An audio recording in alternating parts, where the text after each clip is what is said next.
little chilly out there. Hold on to your hats too, please. If they fly out, we cannot go diving after them unless you're a brave soul. Just a few safety tips and notes before we get going, please. We do have life preservers above your heads here. In the very unlikely event we do need them, just pull down on those black straps and they'll come down for you. Please do, all joking aside, please do stay on the boat during the whole time. Don't open the gates, lean over too far, or anything like that. There are alligators and water moccasins and all those lovely critters out there. And if you wouldn't mind, please silence your cell phones. We're going to go on a trip back and forth in the 1700s during the south. So sit back and enjoy.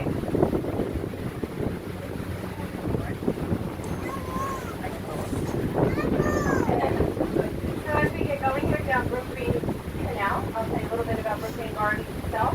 We have a property culmination of 4 former rice plantations. Rice is a big industry back in the day. You can learn all you want to or did not want to know about rice in the next 45 minutes.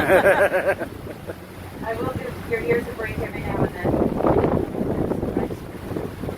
We have BrookGreen Gardens. It's the area that you would walk around all along the park, the gardens itself, from the Welcome Center all the way over to the zoo area. That was BrookGreen Plantation, the largest of our plantations, where we get our name BrookGreen Gardens.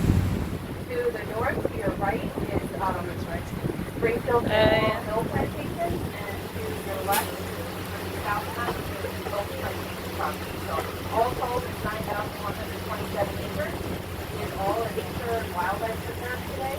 So while I'm facing you guys, you're looking at all the good stuff. So if you see something before I do, give a shout out. Very likely you see some interesting plants, flowers. We've got some wild azalea blooming. On your left here, I believe that's Cherokee Rose, the little white flowers. Everything's starting to come into bloom in BrookGreen right now. They do call April BrookGreen in bloom. And the azaleas are popping out. They're absolutely beautiful.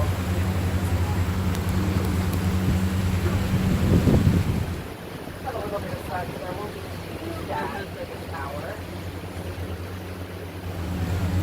Yeah, so we have a lot of beautiful plants on property, some animals. You might see some yellow-bellied sliders. You may see an American alligator.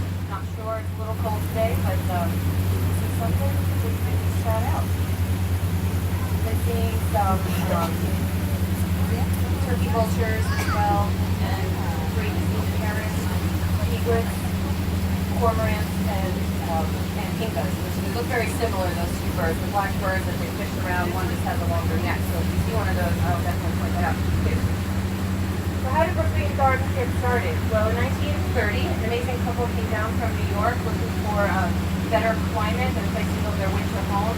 Archer and Anna Hyatt Huntington were their names.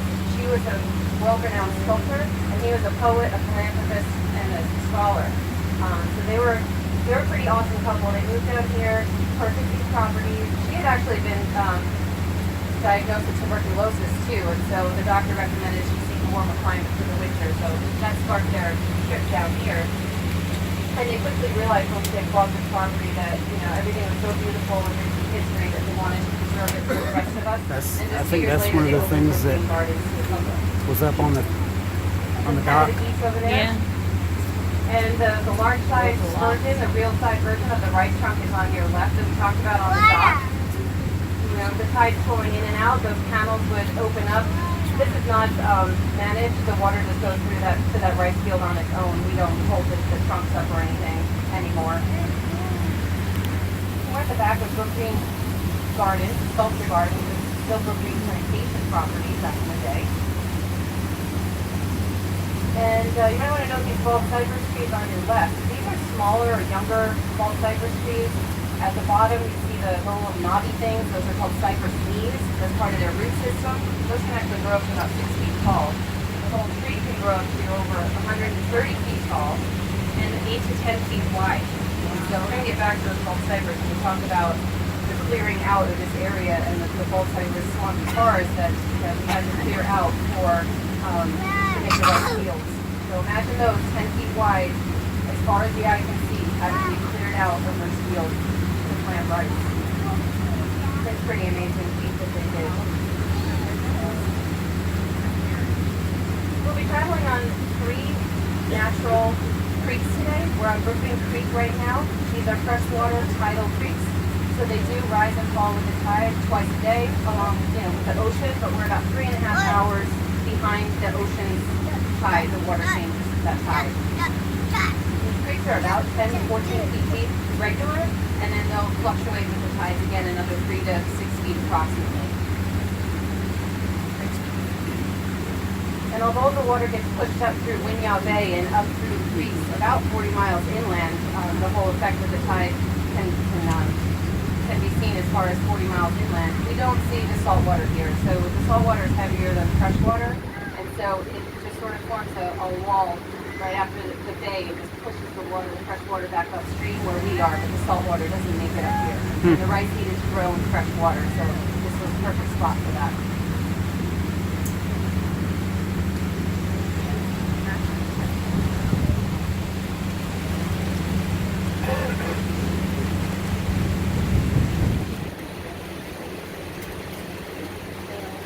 Back before the European settlers that come into this area, of course the Native American Indians who are living here, they use these creeks and rivers as their main highways. It's much easier to paddle down and float down the river in a boat, in a dugout canoe, than it was for them to go on the bumpy roads on horseback or horse and carriage transportation, because the rivers were easy access and a much smoother ride.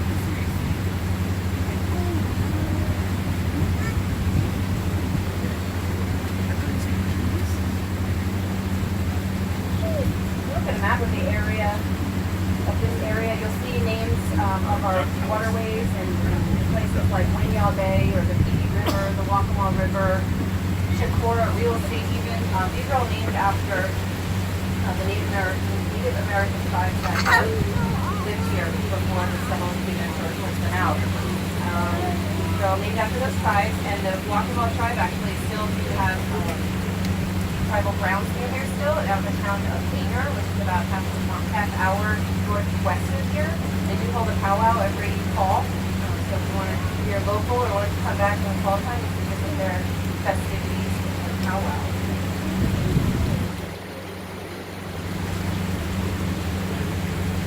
Coming up on the right, there's yellow-bellied slider turtle on the rocks. I look back.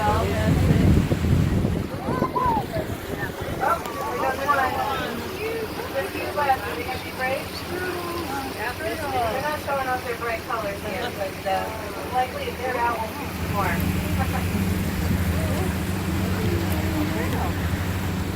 So if you can, I'm going to put your imaginations to the test today, because what you're seeing today isn't what the area would have looked like, 200 years ago or even before that when the Native Americans were here.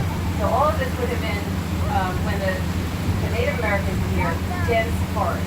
This was, we talked about the bald cypress. Gum trees were also prominent here. And this would have all been a very dark, even though the creek is still here, it was very dark. The canopies would barely let any sunlight in. And as far as the eye could see, would be bald cypress. It's a very dense forest. And so when the European settlers started coming in, what happened to those Native Americans? Well, some of them sort of retreated west to join other tribes to avoid being enslaved. Oftentimes we think of the enslaved Africans only when we think about slavery, but some of those Native Americans were also enslaved during that time as well.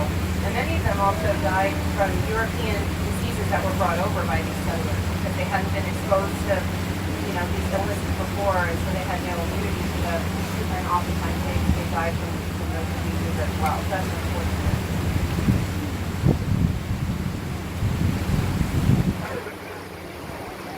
Rice was planted in the Charleston area. It was called Charlestown at the time after King Charles II. He had regained the throne in 1663 and gave away much of his land to his most trusted lord proprietors. He was digging up, and people started planting rice in Charleston. It was about 1680 time, and that rice grain seed was apparently had come from the island of Madagascar off the east coast of Africa.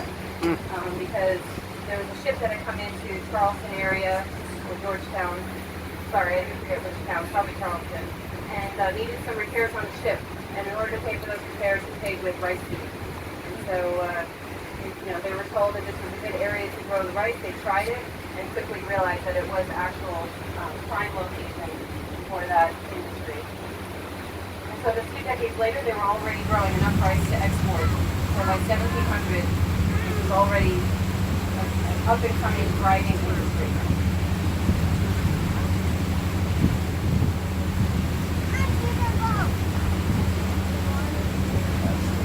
So more and more people started planting the rice, and in the mid-1700s to the mid-late 1800s, this area, Georgetown County, was the most important and the wealthiest rice-growing area of the world. And these planters got extremely wealthy. They owned many plantations, they owned many homes. They just made a fortune growing rice during those 200 years. It's absolutely incredible.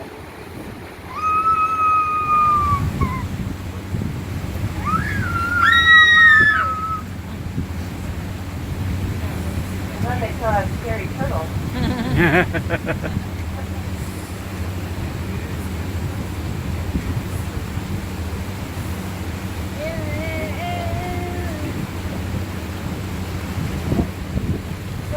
That we're seeing, that we're going to see today, these are all abandoned rice fields from back in when it was a thriving industry. And so these are not managed anymore. Rice is no longer planted there or harvested there at all. The rice that was grown here during that time needed to be planted and harvested every year. So whatever's growing out there now is naturally grown. There is wild rice. There's sawgrass that you're seeing here along the side of the dikes here, are sawgrass, cutgrass, other vegetation. And all of that has been growing back in the past 100 or so years after the rice days ended. So this vegetation is growing along what we call the dikes, or the earthen embankments that were built around the rice fields. And I'm going to tell you how this was created. So you'll see some areas coming up where you see through to the rice field. So from here all the way over to the other row of trees that you see in the far distance, second up on your right, that's how big the rice fields are. So it goes from this one eastern boundary of the field, and then the western boundary of the Waccamaw River is that second line of trees we see in the far distance. It's about a half mile away from the Waccamaw River, and that's the boundary of our property here. So creating these rice fields took an enormous amount of labor to do, and from start to finish, it was absolutely incredible. They needed hundreds and thousands of enslaved Africans to do this work. And these people were enslaved on the west coast of Africa. It was known as the rice coast, where they had been growing rice in a climate similar to this, and with tidal creeks very similar to this area for hundreds, if not thousands of years. So they had the technology, the knowledge, and the skills to grow rice here. So once they started realizing this was a good spot in the late 1600s, they started going over to the rice coast and enslaving those people and bringing them here to create that industry for us. So you can imagine the hard life people endured to do this. Also, the right is an example of the toothy little gum tree I mentioned. We have most of the trees here were the ball cypress, but also this one tree that's in the water, that's the toothy little gum, also prominent tree here. So these people had to go out into the field, crossing these creeks and creating these fields. They had to remove all those trees, 8 to 10-foot wide trees by hand with simple hand saws and axes. They had to clear that debris out. They had to bust up all those root systems and clear that away. I mean, this took an incredible amount of work. The mud here, the soil is called Georgetown clay or gumbo. It's also called fluff mud. It's almost impossible to walk through. So now you're walking through this horrible sticky mud. It's up to your thighs, and you're trying to chop down these 130-foot tall trees. So I told you I would press your imaginations today, and that's the beginning. It's incredible what they did. And from day one, when they took the first axe to the tree, the field was ready for planting in 7 years. And the rice fields were approximately 40 to 70 acres in size. You can see through here on the right to the other side, where I mentioned the other line of trees over there is on the dike on the other side of the field. These were dense fields. Then they had to build the earthen embankments, the dikes surrounding the fields that were cleared away. They used the same Georgetown clay right from here. They built it up. They used wooden stakes to trunks into the embankment so that the water would flow through, but they could still walk around and the water would flow in and out. And on our BrookGreen property, there was 35 miles worth of dikes built around those fields. And there's 3,500 acres of rice fields created. That's just one property. In Georgetown County alone, there's 45,000 acres of active rice fields being managed. And you know what? They got really good really fast. That's a lot of numbers, but still, it's impossible to imagine what these people went through to do that.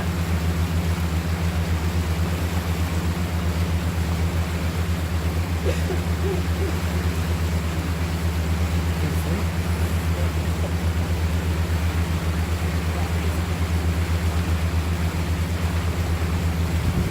takes 7 years to create one field, 40 to 70 acres, as you mentioned, and then build the dikes, put the trunks in.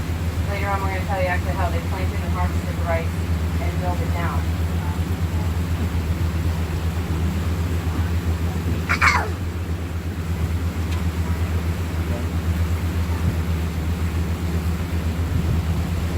Here we also see some interesting vegetation here. We've got some green stuff growing on the trees. There's little clumps off to the right in the tall tree there. Does anyone know what those little green blobbies are in the tree, the top of the tree? That's actually mistletoe. Oh, wow. That's so cool. Right? So we use that to decorate our house at Christmas.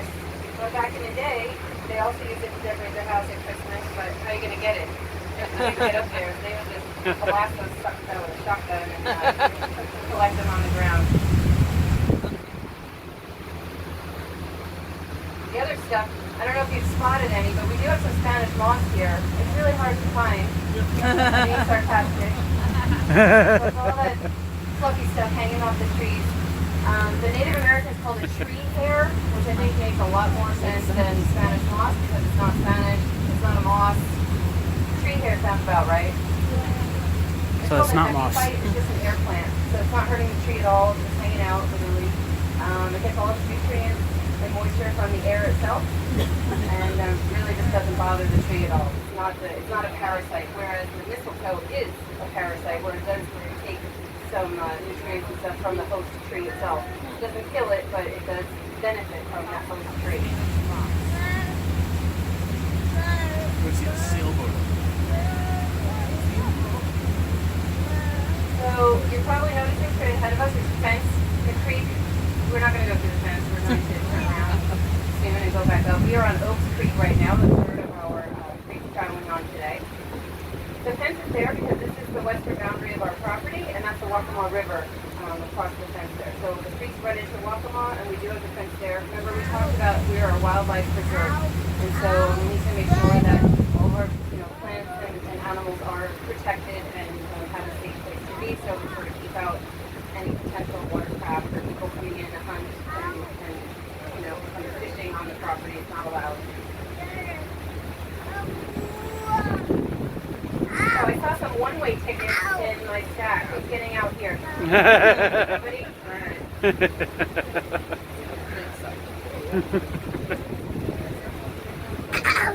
If you had a way to get over there, the tip of the land you see here is of Sandy Island. You actually can go there and tour Sandy Island as well.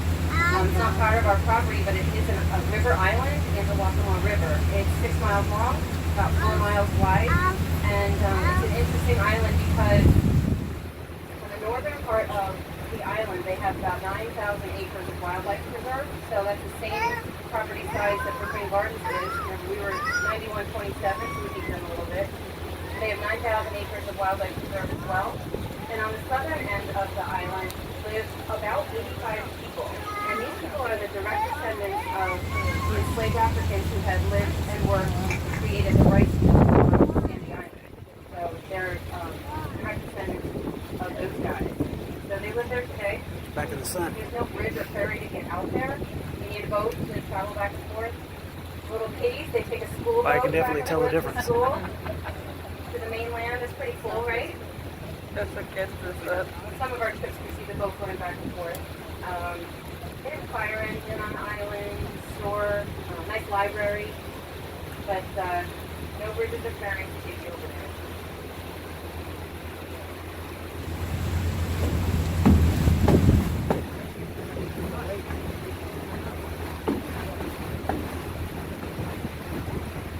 Headed back up Oak Creek.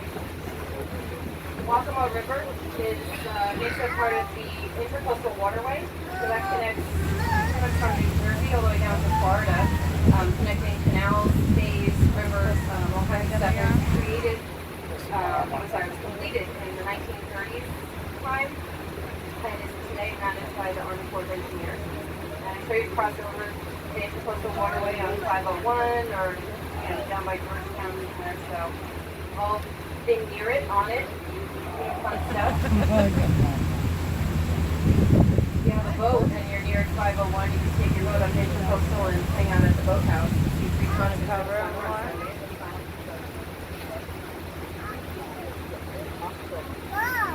Okay, let's get back to life on the plantation. So remember, 7 years to create those fields. They created the earthen embankments, and now we're ready for planting. Or are we? Yes, we are. Sure. Talk about properties a little bit. This area is known as the Waccamaw Neck. So it's a 20-mile strip of land in the middle of the Atlantic Ocean and the Waccamaw River. And when it was divided up, it was intentionally split into narrow tracts of land that ran east to west from the river to the ocean, so that each property had 2 waterfronts. And that was important because they planted the rice right here on the riverside of the property, created all their main buildings, the big house, the overseer's house was here on the riverside, and they spent most of their time here where they made their money. But in the summer, when it's super hot and buggy, the mosquitoes are crazy here, the stagnant water from the flooded fields was, absolutely, terrible odors by the end of the summer. They retreated to their summer house on the ocean side to avoid the bugs and the heat. They also had a house in town, Charlestown or Charleston, today. We did a lot of socializing in the winter times when there was less activity on the plantations. And many of them also had other houses, some in the mountains, to also help escape the heat of the summer. So these guys were extremely wealthy and making the rounds, all year round, wherever they wanted to be, on the river, in the ocean, whatever suited them.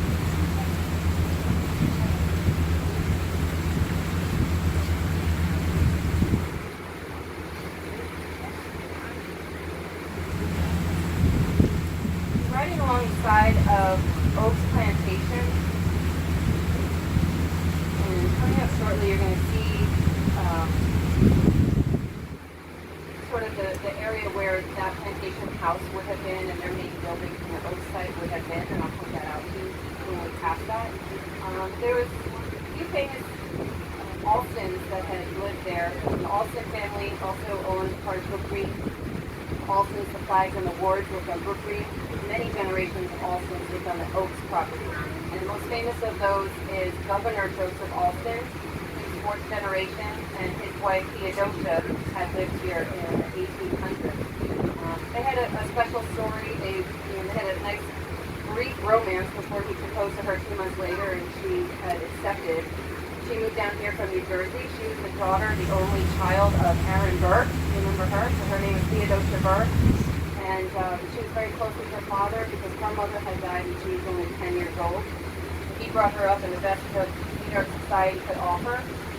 And so she met Joseph, moved down here, and quite culture shock for her, I'm sure.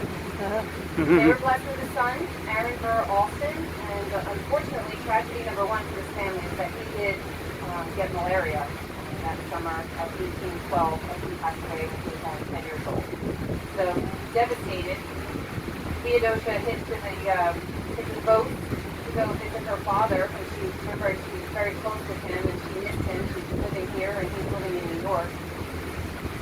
Now you can see the dockside off to the right of the boat, through the grassy area. It's tough to see, but you'll see grass, open area through the trees, and a little bit of the wooden dockside left over.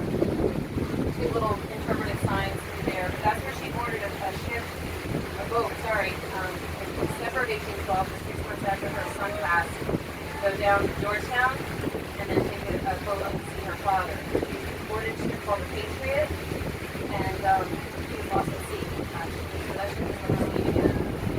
Wow. December 1812. Now, Governor Joseph Austin couldn't go with her because the governor under War 1812 at this time was down to the States, so he couldn't go with her, even though. So this poor guy loses his son and his wife all within 6 months.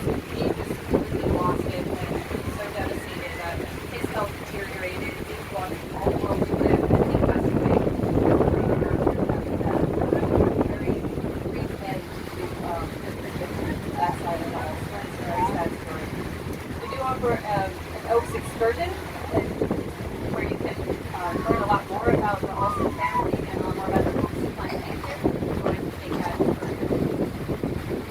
And in a close shot, not as windy as what you're doing today. They'll turn the heat on for you today, I'm sure.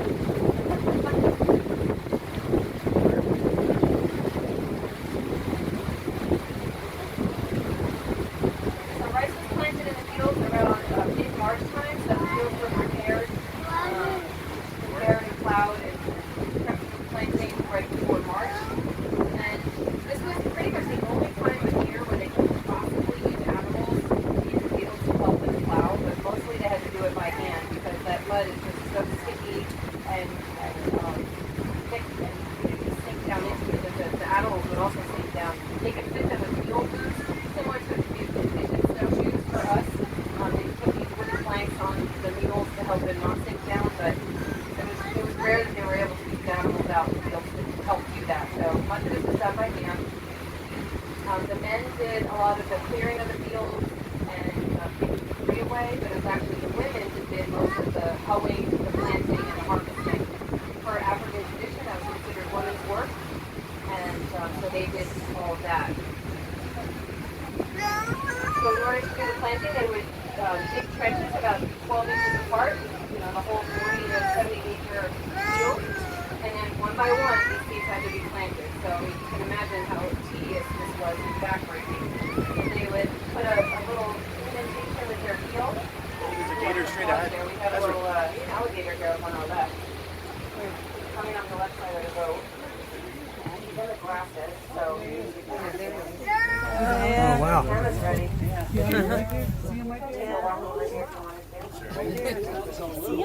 That's not so little. Baby gator? See him, Mike? He's sleeping right there. Whoa!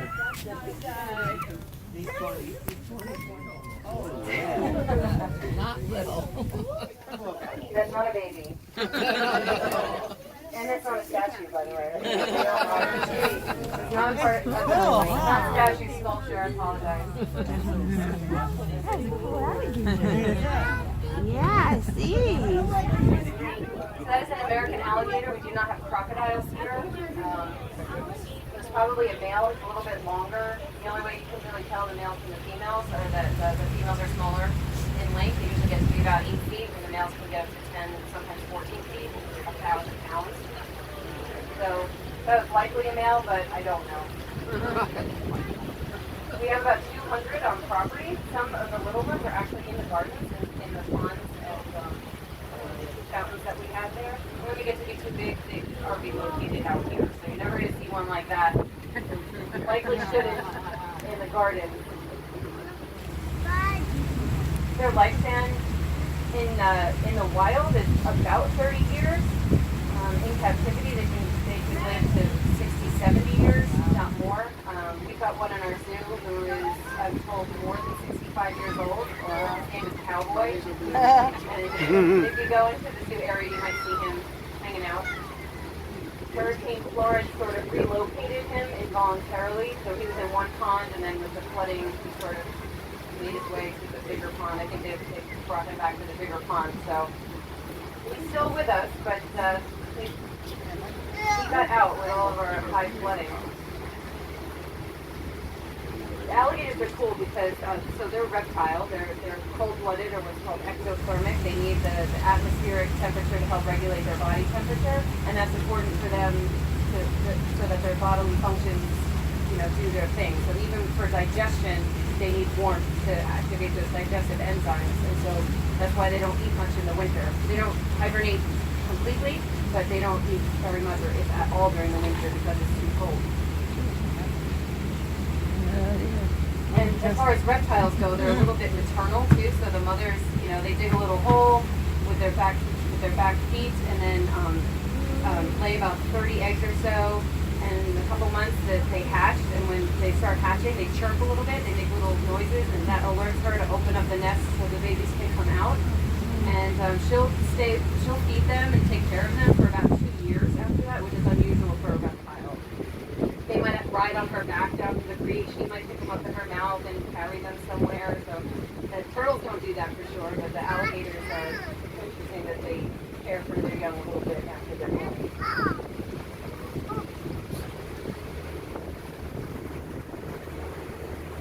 We're still coming up Oaks Creek. On your right is a small island. So we had come down the creek on the right here. We're going to go back up around this island. It's called Flag Island, named after the Flag family, one of the 3 families that lives on BrookGreen Plantation.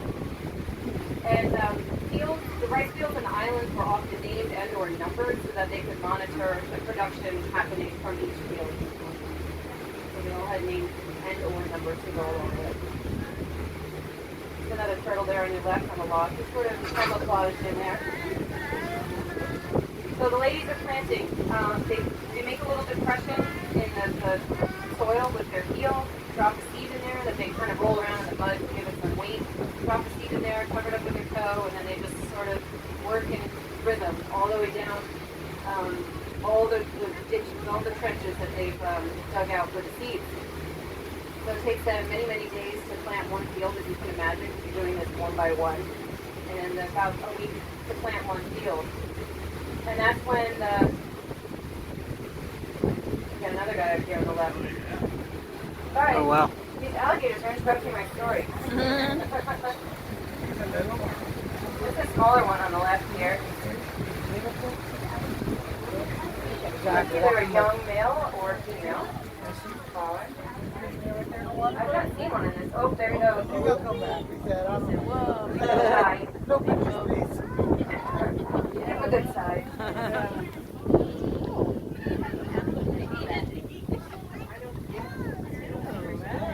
So after the seeds were planted, that's the first time they would flood the fields. And they would use the rice trunks that we talked about to do that. The first time the fields are flooded, it's only about 2 to 3 inches. And this is in order for the seeds to germinate. It's called sprout flow. After about 7 days, it's drained out. And it's super important. There's a guy called the trunk minder who was only in charge of flooding and draining these fields using the trunk. He knew the tides, he knew the land, and how